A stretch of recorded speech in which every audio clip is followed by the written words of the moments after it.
And I did my residency in the Bronx in New York City, but it was 1990, and it was the crack cocaine epidemic, and half the kids in my pediatrics practice were dying from getting AIDS, HIV in utero. And it was devastating to me to know all I learned in school, but not be able to stop that much suffering. And that's when I discovered this field of preventive medicine and public health, which is the whole community being your patient.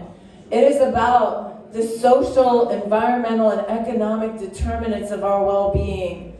Because in this country and around the world, but particularly here, we gained 30 years life expectancy in 1 century. People would live, if you were born in 1900, you would live to be 48 years of age on average. And I know, going back to Somalia and other places, you know of what I'm speaking. In 1 century, we gained 30 years, but only 5 of it came from everything I learned in med school. The other 25 years we gained came from clean water and sewage systems and safe food supply and child labor laws and traffic safety laws. And I could go on and on saying the things, but the interesting thing about them is that we have to solve those things collectively. I've been in academia, we need all of those things around the table to solve the really hard problems, like our housing crisis, or our now tax problem, or to get childcare to every young person in an affordable way. If these things were easy, they'd be done already. But what we really need is to gather people around the table, the best experts in every field, and we have to start making good policies again. And that's the work I've done my whole career. And I've worked on every issue from infant mortality to building giant park systems here in Columbus. But it was always the same work as I did during COVID. Putting the hard cards on the table, because I believe people can take the truth, and you can't solve anything if you don't know the ground you're standing on. So you got to be real about what's really going on, and then you got to get all of us around the table to do the hard work. We got a lot to solve yet. We'll never solve all these problems, but I know we have the talent in this state to take us a lot further than we are right now, and I can't wait for that. Thank you for that amazing answer. So, starting with leadership, and I think we often mention your leadership, especially during COVID. So, Dr. Acton, during COVID, a lot of Ohioans really, from all backgrounds, regardless of race or religion or anything, look on both sides back in. We have to get 6 more House representatives elected across the state. When we do that, we will actually be able to have a veto as a governor, work again, and not be overrode. So I will be able to stop the bad things before we start. But we then literally have to build a plan where we are the healthiest state again, where we are the best educated state, and the best diverse economic development. Everywhere I go in the state, I listen to leaders and they say to me, Amy, all we hope for from this state is that they don't hurt us anymore.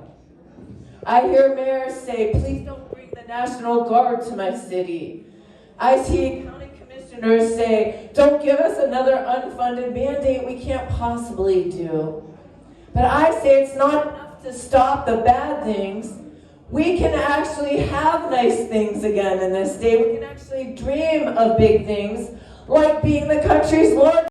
I refused to sign them. 2 weeks later, he was arrested in the largest scandal in Ohio's history, a $60 million bribe. He is now in federal prison. I keep saying that HBO Max has the entire lineup is our scandals in Ohio. That's how corrupt it has gotten. Not long after that, I got a call from Carolyn Kennedy and her son Jack. I received something called the Profiles in Courage Award. I'm in the Presidential Library now, and it's a award called Profiles in Courage because JFK wrote a book when he was a senator. It was a book about people, senators who had to lose their job for standing up to do the right thing. It was about people all over this world who have lost their lives taking stands to do the right thing. You need to understand I'm an ordinary person. I am no more courageous than anyone sitting here, and I'm going to need all of you to have courage for what comes next. But courage doesn't mean you never feel fear. Courage comes from the root word core, which means heart. And what it means is that your heart opens up when you see things you can't unsee, when you see suffering, when you see what this president is doing. It is about not looking the other way. The thing I said I learned in my childhood and why I'm running. We have to refuse to look the other way at these bad actors. And the only way we solve this is us gaining courage from linking arms. There's strength in that power, and we push back together. It's going to take courage from all of us. So please know I am no superhero, but I believe in the power of the people pushing back. So I want to switch briefly and just talk about voting rights. I think Rep. Abdullah and I both, being in State House, have seen the assault on voting rights. So Ohio Senate Bill 293 would eliminate the 4-day grace period for absentee ballots. We've seen time and time again when we look at other states who have same-day voter registration, who make it easier for citizens to vote. And this is one of the pillars and one of the foundations of this republic. Can you talk briefly about just the impact this legislature has had on voting access and voting rights, and what, as governor, would you do to work with, obviously, a majority GOP State House and Senate to see what you can do to make sure that some of these things are reversed?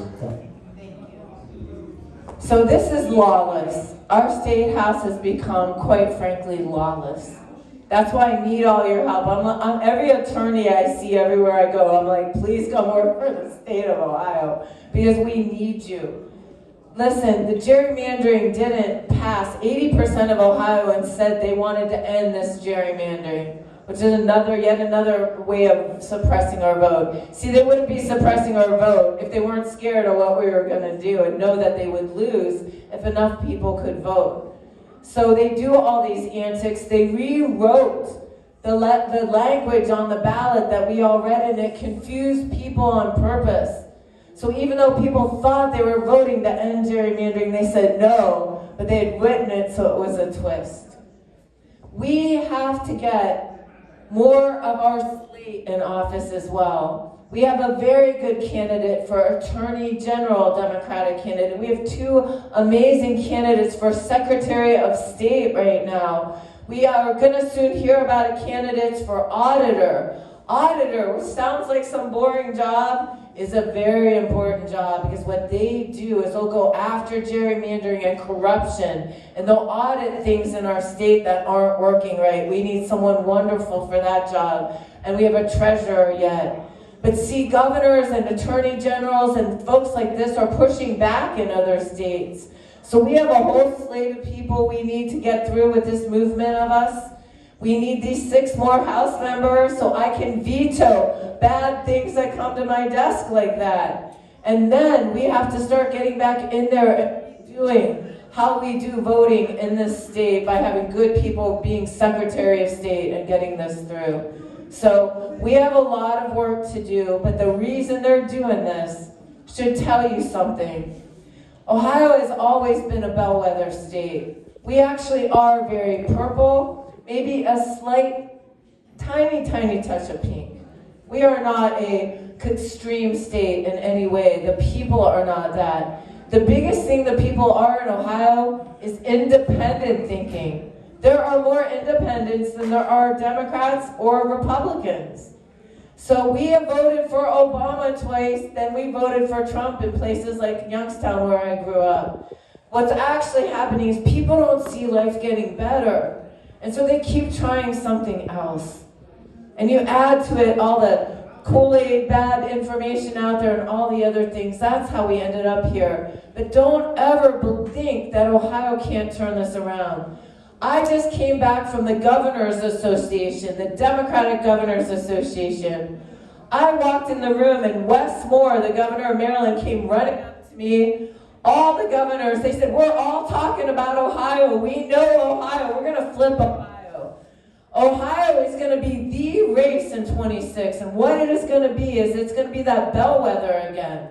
the battleground between what I keep calling this axis of evil, these bad guys like my opponent who want to take us backwards, versus the public servants who want to stand up for the people again. I believe it is all going to come down to Ohio in 26, and that the people of this state are going to make a stand together.